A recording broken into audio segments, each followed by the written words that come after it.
Proof? Bring any Baudrillard student here in your youngest class and give them that lamp to play with in the back. They'll bite on it, they'll throw it, they'll kick it, but they'll be happy. It's something that's so trivial because they're alive. They're being. Has anyone read that book, Guardians of Being, by Eckhart Tolle? He does an analysis of dogs. And dogs just live in the moment.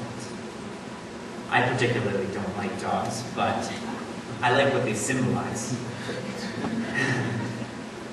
No past, no future, just being. Someone rings the doorbell, their tail starts wagging, they jump at the door, they're happy. When someone rings our doorbell, we get annoyed. Oh, now I have to go get it.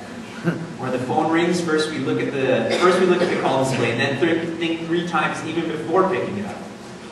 But a dog's excited, there's a noise. And it's not that they're stupid, because dogs really aren't that stupid. They're just living. They're happy. They're employing that need less, work less, live more. Their focus is on the live more. I think about in my own lifetime where I catch myself, like yesterday in the plane, and I had my old school headphones on, and I just started going and listening to my Pearl Jam songs. And there's nothing that anyone can do to me to make me happier in that moment. Just living.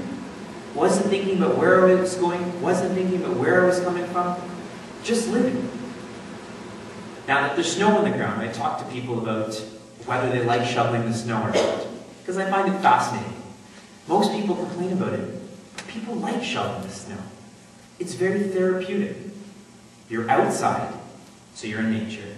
You're doing exercise. You're being productive. Living. The movie Peaceful Warrior.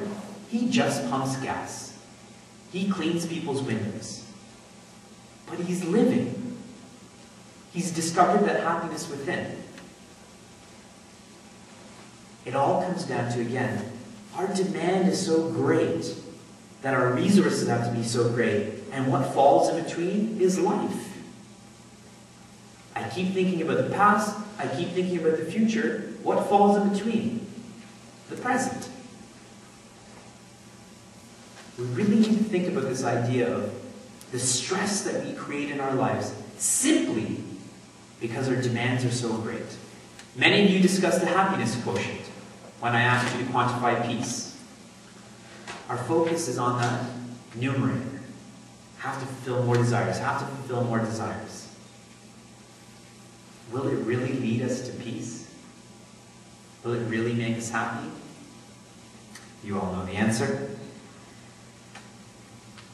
If we actually think about it, we will realize how wealthy we are and how rich we can be without stress. And once we realize how to live without stress on this money aspect of it, then we should donate what we don't need to those people whose stress is genuine. There are millions of people in the world who don't have the opportunity to generate wealth, nor the capability to generate wealth. So their stress is genuine. When they can't feed themselves or their child, that's genuine stress. There's nothing they can do about it because their demands are at bare minimum. Their resources are below that. That's genuine stress. Ours is like this. So what we should do is donate our funds, our time, our services to help people who genuinely do have stress. If you have money, give it. If you have time, give it. If you have knowledge, give it. If you have strength, give it. Now all of us here, I asked you, what are you going to do to prevent stress in your life and in society? It's not just about us. It's about society too. And Veena nicely said that I'm going to teach people about what I'm learning. She's going to reduce her stress and then spread the same. Nikhil said that 9 people there learned about stress management. What if everyone teaches one person? Everyone teaches one person. It's a ripple effect. It's a pyramid scheme. Pay it forward. All of us have that right now. We have to do the same. And what happens often when we give away something is we start to appreciate what we have. How many times do we miss that person who passed away, but when they were around, we never took the time to pick up the phone, write them a letter, so on and so forth. Only when they're gone, and we remember them. Best example, Michael Jackson. For the last 15 years, everyone in the world badmouths Michael Jackson. He passes away. Now he's again the king of pop, right? We start calling him the king before, again. Only when someone's gone do we appreciate it.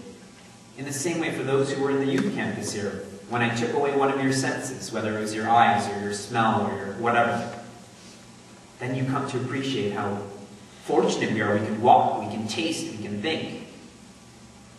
The Chinmay mission in the Middle East is not, we're not allowed to call it Chinmay mission, because the Middle East has rules around that. There's some strange name that it's called, and we're only allowed to practice on certain days in certain parts of the city. Here, we can do whatever we want, whenever we want. Do we truly appreciate our freedom? I don't think so.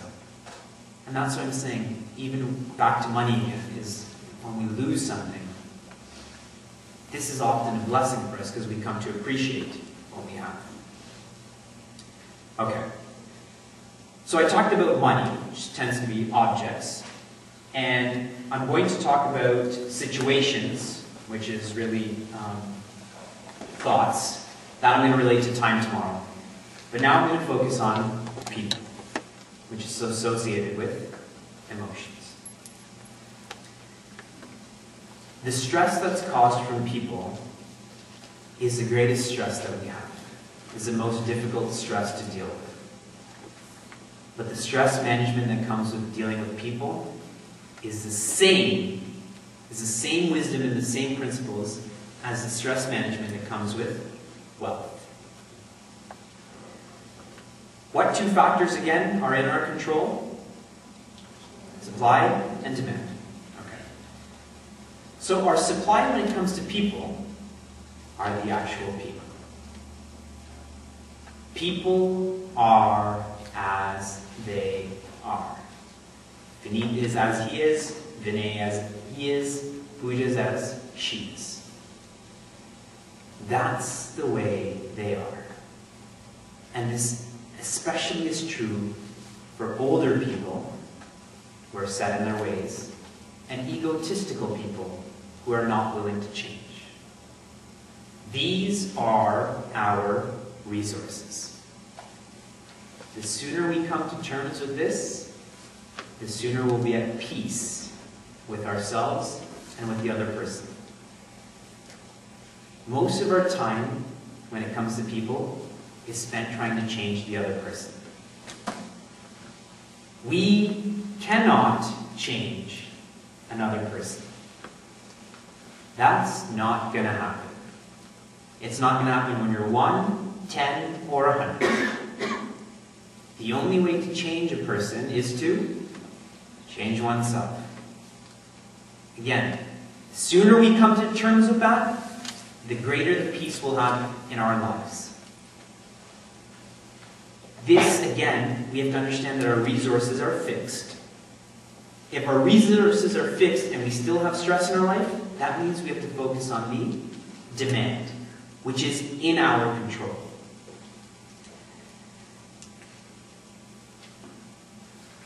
What we need to do with our demand in dealing with people is, number 1, we should have hopes for people, but not expectations. When I come here, I sit here, and I hope that people are listening, I hope people are understanding, but I don't expect it. Because if I expected it, then I'd be disappointed. I would be hurt. That's just a hope.